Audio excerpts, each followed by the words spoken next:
No.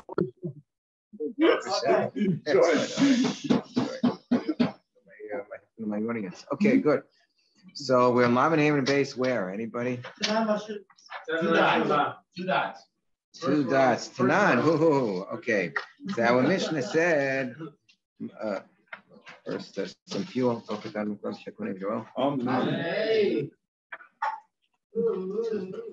Tonight, the Mishnah said, you can lower any fruit that are getting rained upon through the skylight, the sky roof, B'yom Tov, Ad Kama. B'yom Tov. You could do this on Yom Tov. That's what our Mishnah said. Ad Kama, how much fruit are you allowed to lower? I mean, if you're just doing tons of fruit, so it's going to look like a weekday activity already. So Rabbi Zera, Rabbi Yassi, Rabbi Yassi, and Rabbi Yochanan, either from Rabbi Yassi or Rabbi Yassi, one more step removed. He was saying it from the name of his Rabbi Yochanan. Kosa Sheshaninu, like we learned with respect to making room for a shear to take place. If you have a bunch of baskets of fruit or of straw that are sitting around and you need to move them in order to make place for a base medrash so that the shear can take place. So we learn elsewhere in Masechah Shabbos, maybe 4 or 5 different baskets of straw you're allowed to move around. The shel tavua and or wheat. Either to make room for guests, or to make room, as we said, for a shear. So maybe that's the shear. It's only like 4 or 5 baskets worth. So shiny awesome. To say no, maybe that case is different. Because otherwise, people, there's tamidim, are not going to be able to have a place to sit for their shear. In the case of the orchim, they're not going to have a place to sit to eat. But here, we're not concerned about bitul beis medrash, just worried that the fruit are going to get room by being rained upon. Maybe it's not as serious. Low. So maybe you're not going to be able to move quite as much fruit. So inami or maybe the reason there where we allow there's so much fruit to be moved around, or barrels of wheat or straw to be moved around, or baskets of wheat or straw to be moved around, is because we're not worried that you're going to come to do a malacha because it's Shabbos, so you know that you have the severity of Shabbos on your head. You're not going to act in a way that degrades it. But Yom Tov, to kill, but Yom Tov, which people don't take as seriously, it's not an Issa Kares, versus Azulei Bay, and people might degrade it by doing more activities that are actually prohibited. Cloud low. So maybe you shouldn't be allowed to take anything, or at least not anything nearly that amount, close to that amount. Inami liidaki. So, or we could say maybe the other way around. Hasamaino time like I have seen mammon. Then maybe Shabbos we only allow 4 or 5 baskets worth because you're not going to lose money otherwise. Just a question of the inconvenience of where the guests are going to sit or where the shear is going to take place. But here that the fruit are getting rained upon, Dika have seen mammon, and you're going to actually incur a monetary loss. If you look tupanami, maybe you'd be allowed to move around even more than 4 or 5 baskets worth and lower it down the skylight. So we say Hasam Tanan, and we have more questions. That's only like question number 1. This is like the Manishtana. That's the kind of, that's the first question. Second question is that there we're taught with respect to the case in Shabbos of Loas Otzer, that you can't make it a whole storehouse. You can't bring all of your straw. You can't move around all of the straw, all of the wheat stalks that you have, because then maybe you'll discover that the space that they were occupying has a hole in it, and you're going to fill out the hole, and you'll come to violate the malacha of Koresh and Shabbos. What does it mean you can't clear out all of the straw? That you can't clear out all of it. That's what it means. Don't make it. Don't not the entire storehouse. Don't take all of it. Maybe you'll find there's a hole, and you'll come to smooth out the hole, which is a malacha deraisa. So what do we do? So we have the same concern that let's say that you have a certain amount of fruit. Maybe it's not 4 or 5 kupos worth. Let's say we don't resolve that issue, but it's no more than what we allow in the case of Shabbos, but it's all of it. So do we say that we have to be similarly stringent here? Or maybe we say that maybe Shabbos, we're more machmir b'shim dechamer, because if you come to violate the malacha, it's going to be much more severe. So Yom Tov to kill. But Yom Tov, where if you did come to the violation, it's only going to be in a samalka shapidami. So maybe we're not so worried, even if it means that you're clearing out all the fruit, then maybe there'll be a hole there. We're not so worried as much that you're going to smooth out the hole. Or maybe you could say that in the other direction, maybe only on Shabbos, but or maybe we could say like this, that with respect to Shabbos, the Gebitol Beis Medrash Mislo, that if even in that case where you would be helping to create a space for shear, we say you can't clear out all of the basket. So Haka, like a bit of Beis Medrash, here you don't have that compelling consideration that you're clearing out the space for shear. Or maybe even more so, you'd have to be stringent about not clearing away all of the fruit. So Haka Tanan, that's question number 2. Now we have question number 3. Haka Tanan, Meishilin Peris Derech Aruba Biyamto. So here we said that you're allowed to lower the fruit through the skylight on Yonta. Amar Rav Nachman Lo Shanol Ela Be'oso Agag. Rav Nachman said, with respect to our halacha here in this Mishnah, that's only if you're moving the fruit that are all on the same roof. But let's say that the skylight is on the next roof. You have an adjacent roof, and you want to move it from this roof to an adjacent roof and then lower it. That's more tiyucha. That's going to be more of a burden. It's going to be more work. But megag l'gag lo. So that much we don't allow. We don't allow that level of tiyucha, of burdensome activity on Yom Tov. Tanya nami hachi. We have a Bryce that says so as well. You're not allowed to move the fruit from one roof to another roof and then lower it from a skylight that's on the adjacent roof. Even when the roof or on this roofs are on the same level, you wouldn't think that it's so much of a tiyucha. We still don't allow it. So Hasamai, what do we say with respect to Shabbos? We'll skip the parentheses. Maybe only here we're going to be machmir about not moving it from a roof to another roof. Because of the opposite consideration, that we're going to allow so much tiyucha, maybe you're not going to take Yom Tov so seriously. Shabbos, but Shabbos that you're always going to take seriously. And you're not going to treat in a disrespectful fashion. So we'll allow a little bit more tiyucha. Aren't these fruits considered to be booked up? Because they're on the roof to dry. No, these we're talking about a fruit that right now it's edible. I mean, the truth is you would like it to dry, but it's edible in its current state. It's still edible. Yeah, right, 100%. It's a good question. Odilma Mahaka Tika. It's not like Rogurs with Simukin, where it's sort of like while it's in the drying state, it's not going to be edible. If you have like the dry raisins and dry figs, they go through a state where they're not edible at all until the drying process is completed. Here, you don't have that consideration. Odilma Mahaka, I think that's the answer. Odilma Mahaka Dika Seperis Amislo. Or maybe you could say in the other direction. Here, where the fruit are going to end up being ruined, we say that we're not going to allow you to lower it. So in the case of Shabbos, maybe you have to be even more machmir not to move it from roof to roof, because there you don't even have to worry that the straw or the wheat are going to get ruined. How much more so that you should be machmir. So that's question number 3. Then we have a 4th question. Hakatanan or Tanya. Here we have a Bryce in connection with our din in this Mishnah. Lo yishal shalem b'cheva b'chalonos lo yiridim derech sulamos. That you're not allowed. Let's say that it's not such an easy job that the fruit are just sitting on the roof and it's a question of lowering it on the sky roof. No, I have on the skylight. I have a window that the roof is surrounded by walls. And in the walls, there's a window, and I have to lift up at the roof. I'll have to lift up the fruit to get to all the way up to the window, and with a rope or something, and then lower it from that window. There's going to be like a skylight or something, or chute in that window where it's going to go inside of the house. So that's much more work. So we say we don't allow that. That's much more of a tiyucha, much more of an exertion. And you also can't bring it down through ladders or stairs or ramp. Different. Rashi says sulamos includes all of the above. So hasam mai. Are we as machmir with respect to Shabbos? Maybe with respect to Yom Tov, we're going to be more machmir because here we don't have the consideration of making way for Talmud Torah, like a bittul beis hamedrash. So Shabbos, the reason we're clearing away all of the straw and so forth is because we need to find place for shir shapidami. So then we'll allow a little bit more of exertion so people can learn Torah. Or we could say the opposite direction as well.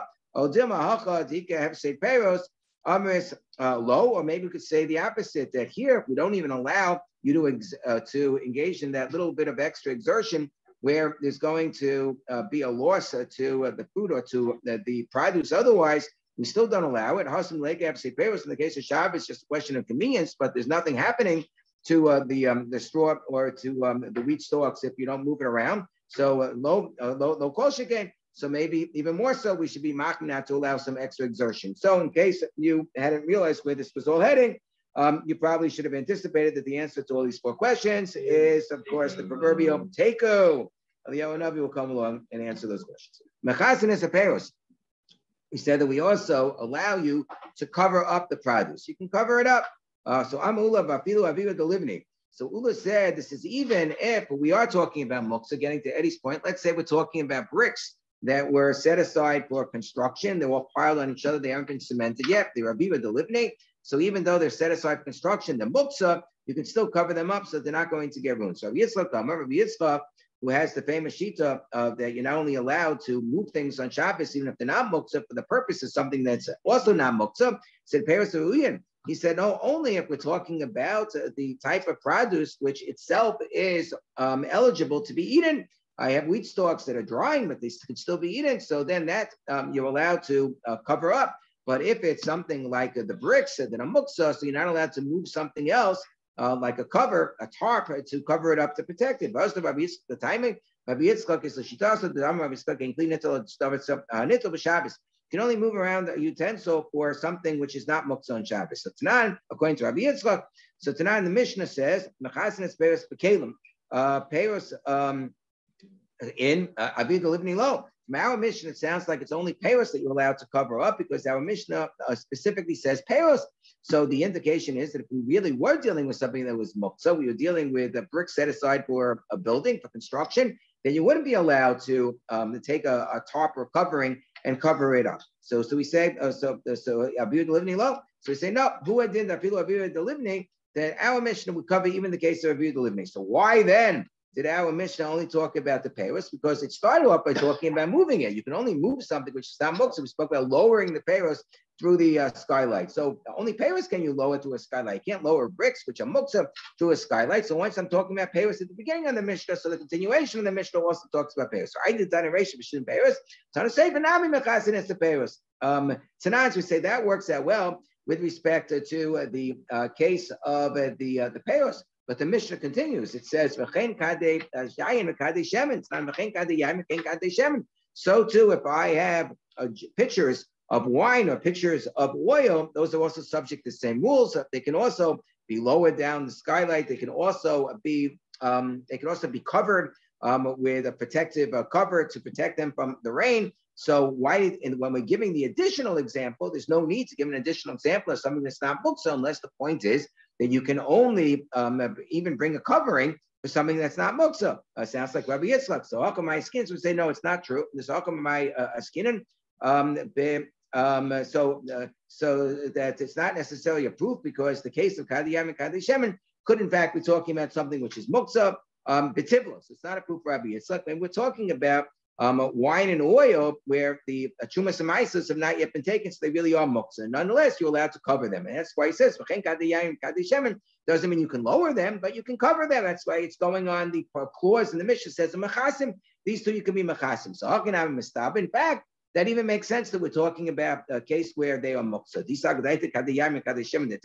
We're talking about cases of jars of oil and wine that are mutter, they were chumas and maisas already been taken. What do I need this clause for? I already know I can cover up the payros. So we say, no, I still need the case of kadiyam kadei shemen, even if they would not be a muktzah case. It's trikolei. I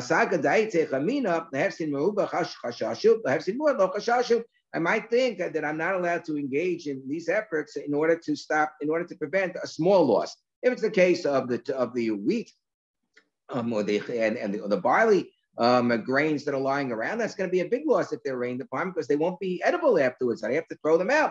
However, if I have wine or oil, you have a little bit of water that falls into wine or oil, so you're still able to, you just have a diluted wine. You often dilute, in those days they diluted wine with water anyway. You have diluted oil, it's okay, you can still use it.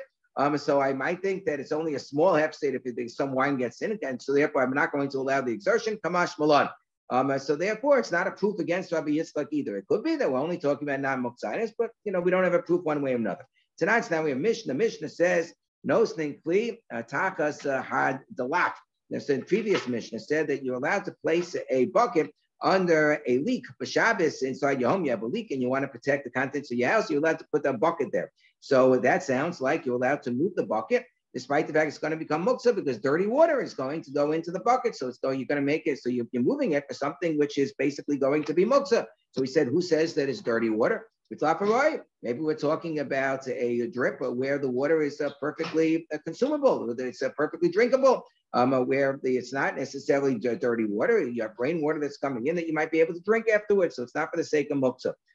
So therefore, it's not a proof against Rabbi Yisrael. So Tashma, person, what do we say? Elsewhere, we said in Masechah Shabbos, person makatzel agabe levanim Shabbos. You're allowed to place a mat over bricks on Shabbos. So it sounds like even though the bricks are set aside presumably for construction and they're muktzah, like the Abiru, the Livni case that we're talking about, nonetheless, you're allowed to carry something like a mat to place over it in order to protect them. So we say, no, we're talking about bricks that were left over from a construction project, but now you can use the bricks for other purposes, such as sitting upon it or leaning upon it.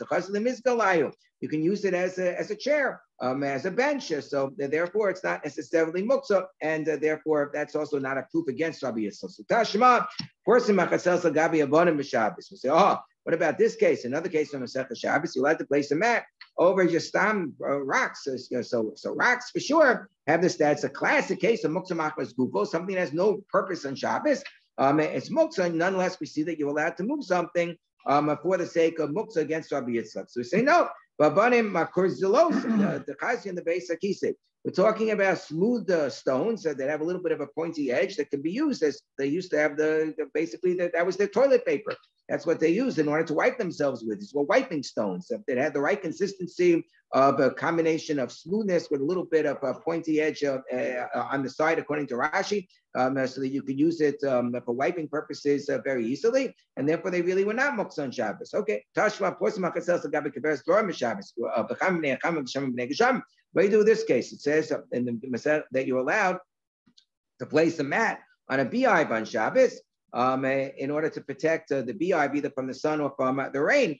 As long as you don't have in mind to trap the bees that are inside, which would be a malach of Seder on Shabbos. So it sounds like you're allowed to move a mat, a non-muktzah item, for the purpose of a beehive, which would be a muktzah item. So say, no, asamnami, tika dvash. It's not muktzah because you have honey inside. The honey is not muktzah, so therefore it's not a case of moving for the sake of muktzah. So Amalei Ukva Memation or Abashi. Rav Ukva said, formation said to Abashi, Atenek Memes of Mosachama.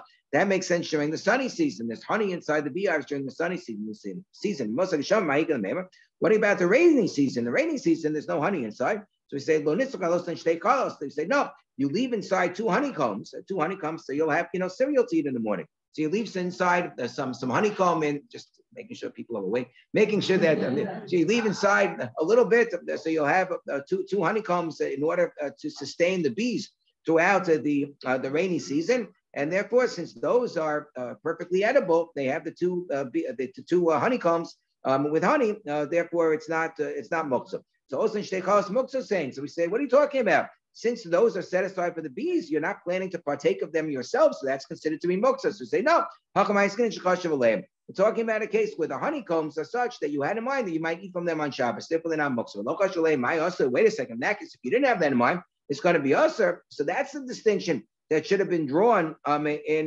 this case, and yet we don't find in the Brisa that's the distinction that's drawn. At the time of actually Skari Latzun, the Brisa said you just have to. The one thing you have to be cautious about is not to have in mind to trap the beast. So in Vidida, you have a different distinction, which is when is this going to be permissible during the rainy season?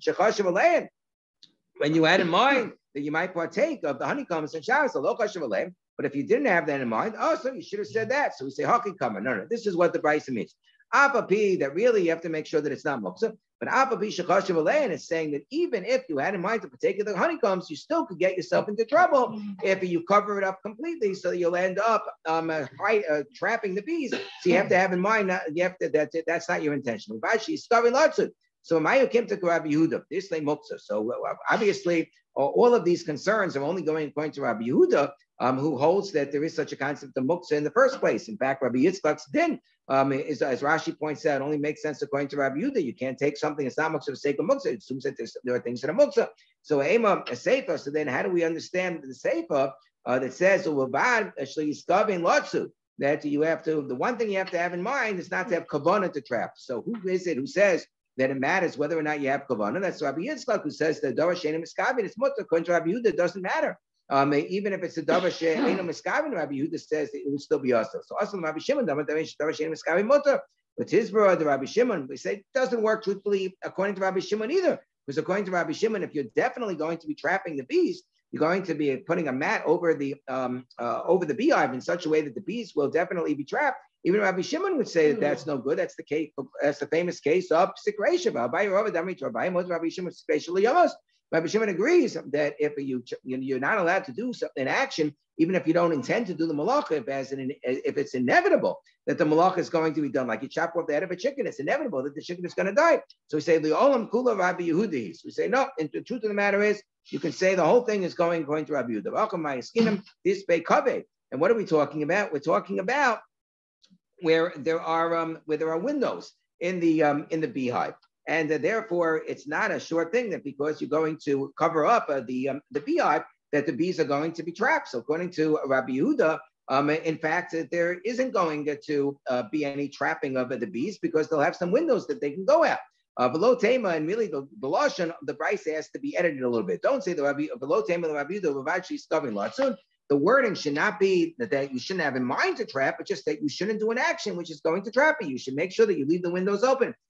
We turn the page, that you shouldn't turn it into a trap. In other words, don't cover the windows. That's all that it means. So pshita. So we say that's obvious. Why do I need the Bryce to tell me, oh, by the way, don't do a malacha?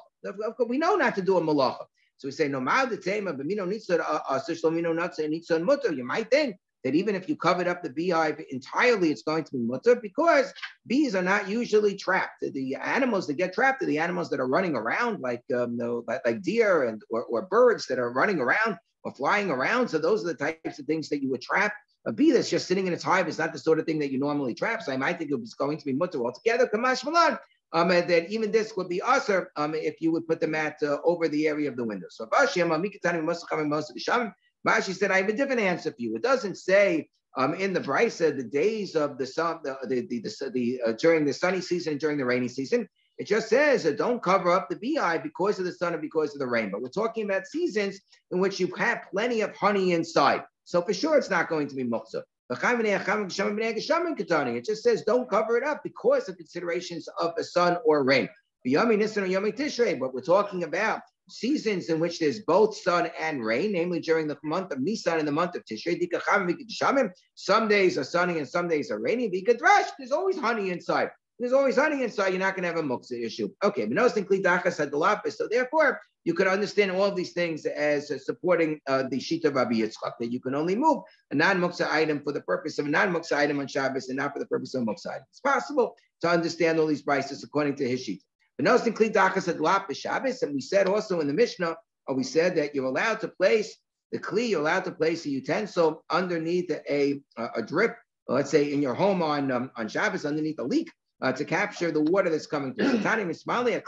Not only that, but if the utensil is filled up, you're allowed to be shofik, you're allowed to pour out the water that's there, and then you can fill it up again. And you don't have to stop. You don't have to stop at any point in time. You can keep on going as long as the leak continues to go through the roof. So Be'erechaim, we don't say that it's considered to be too much of a tircha. So Be'erechaim the Abaye dolo. So the millstone of Abaye was getting rained upon. It was presumably inside of his house. He had a millstone. So Arthur Salakami the Rabbi said to Rabbi, "What should I do? My millstone is going to get ruined." So Amalei. So Rabbi said, "No problem. Bring your bed next to the millstone." Amalei Zil Aile the poor Yachlahasam. Bring your bed there. So Havik Graf shall array, because then it's going to be like there's a principle in Muktzah that if I have a little container of feces that you're allowed to, that's really disgusting, that even though normally like a garbage would be muktzah, we say if it's so disgusting that you just can't stand the smell, the odor, the fact that it's there, so then you're allowed to take it out on Shabbos. That's a possible heter sometimes for people to take out garbage on Shabbos. Different questions as to what would a heter be to remove the garbage on Shabbos. So if it's really disgusting and foul, you have dirty diapers inside and so forth, that's the graf sharei. You can take it out on Shabbos. So here as well, you would be allowed to turn basically the rechayim, the millstone, into a graf sharei that the millstone is going to be right next to your bed on Shabbos. That's like a disgusting thing for the millstone to be there. And therefore, you'd be allowed to move it outside because it would have the status of a Grav Sharei, Ravke. So Yosef Abaye, Kakashale. So Abaye had a real question about this heter. If your Rebbe gives you a heter, you know what you're supposed to do? You're supposed to take it. So Rabbi, is one of these Nunik Tamidim, and he said, I don't know. And my Rebbe says it doesn't sound right to me. Are you allowed to, in the first place, just make something into disgusting? It wouldn't have been disgusting if I hadn't brought my bed there. So therefore, he didn't decide to rely upon it. And the millstone got completely ruined. So I'm a tasty Lee to Avi Adamar. And he said, I had it coming to me because I didn't follow my Rebbe. So I'm a Shmuel, Grav Sharei, Avi Shemei of Aglayim. So Shmuel says that if you have this type of container of feces, Avi Shemei Aglayim, or you have a little pan in which you have urine inside, a clay pan of urine. Mutter lotzian la'ashba, you're allowed, because of the fact that they're considered to be disgusting to keep in the house, you're allowed to move them outside into the garbage area. And if you want to bring it back afterwards, so then we say that it's only grafsha. We only rely on the grafsha rei heter to remove it from your house. But now afterwards that you've spilled it out, into, and it's you've taken out the contents outside.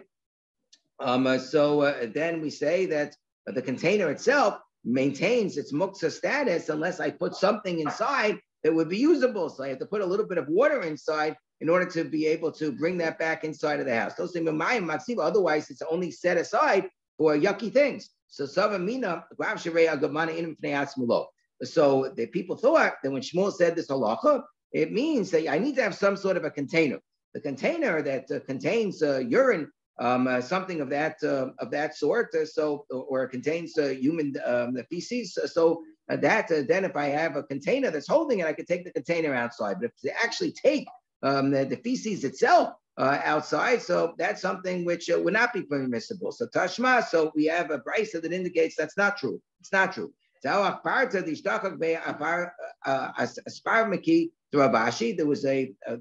a mouse that was found in the spice box of Ravashi. Ravashi, and Ravashi said that you could take the mouse. The mouse itself is disgusting when it's right next to the spice box, just like a millstone is disgusting when it's right next to a bed. So he said that because this is making the spice box, disgusting, you're allowed to actually take the mouse by its tail and take it out. You can pick it up by its tail and remove it that way. I've seen people do this in shows with cockroaches that were crawling around. Mishnah says,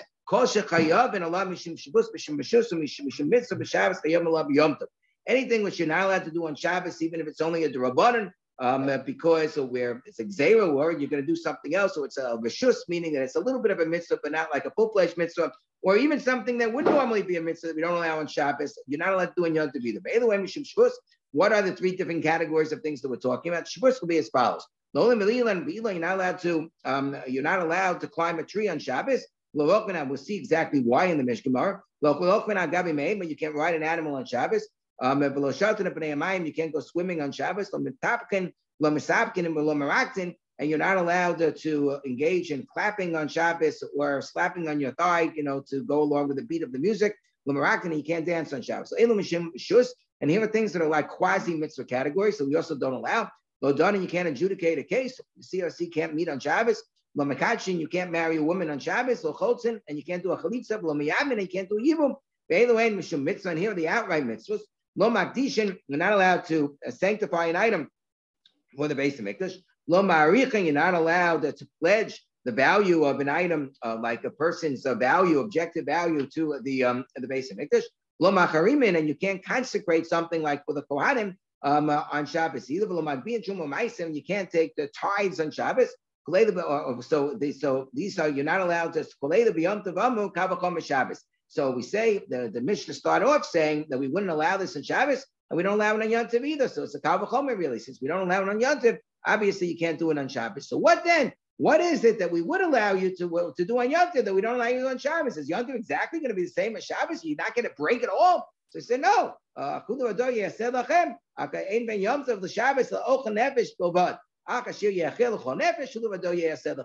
which is ochel nefesh, that which you need to do for the preparation of food, like cooking on Yontif, so that you're allowed to do on Yontif. The Zohar says the difference is ochel nefesh, that you have to have ochel nefesh around the table. Yontif, you have to make sure to have guests to spread the wealth in terms of the meals that you have. That's ochel nefesh. Shabbos, you don't have to have guests, but Shabbos, Yontif, you have to have ochel nefesh, you have the guests. That's the Zohar. Okay. Gemara la'olin be'ilan. So Gemara says you don't climb a tree. Why not? Maybe you'll break off a branch. You can't ride an animal. Why? Maybe you go outside of the Shabbos boundaries. So we see we don't make a gzeira for something which is deraisa. This much must prove they have a machlokas about this. It must prove the opinion of Rabbi Akiva that tchumen are deraisa. The tchumen are asimi deraisa. We say that can't be. Rather, it must be for a different reason that we're worried that you're going to that you break off a twig in order to hit the animal, to get the animal to go faster, to behave better. But sounds from here that we don't that tchumen that we're rejecting the notion of any tchumen being deraisa, saying that according to this, all tchumen are drabanan, even tchumen are yud-based meal. That's what the Baal HaMaor proves from this. Others say no, we're not worried a person's going to ride that far. It's not necessarily true. Lo shaltan agabi amayim. And you can't go swimming in the water. Why can't you go swimming in the water? Because we're worried that you're going to fashion bathing trunks. You're going to make a barrel that's going to be used as a flotation device. You make a barrel which will be a flotation device, and therefore, and that's going to be a malacha that you're going to be oreg. You're going to weave it together, whatever different malachas that are involved in making the barrel, making the flotation device. That's why you can't go swimming. Okay. And we don't allow the clapping or the slapping on the thigh or the dancing. Why? Because we're worried that you're going to come to fix a musical instrument. And what are the things that are quasi mitzvahs that we don't allow? We don't allow adjudicating a case. Why? That's a mitzvah. It's a mitzvah to adjudicate cases. The Torah tells us tzedek, the tishbot. So why not? A mitzvah ka'avid. So we say that no, we're talking about there's not a full-fledged mitzvah because this dayan, he's okay, but there's a better dayan than him. It's not like he has to hear the case. We can't marry a woman, a mitzvah ka'avid, but isn't it a mitzvah to get married? Isha, so say not such a mitzvah in his case because he's already married. So some say if Taka, the person hasn't been married, hasn't been Mekayim Pruavu, you could get married on Shabbos. It's a whole big discussion. But Bein Tam seems to hold that way in the Ramah, in a famous case. The Ramah relied upon it with a poor orphan girl, where the marriage was not going to work out if they didn't perform it right away, and the hour was running late. So he allowed the kiddushin to take place on Shabbos. Okay.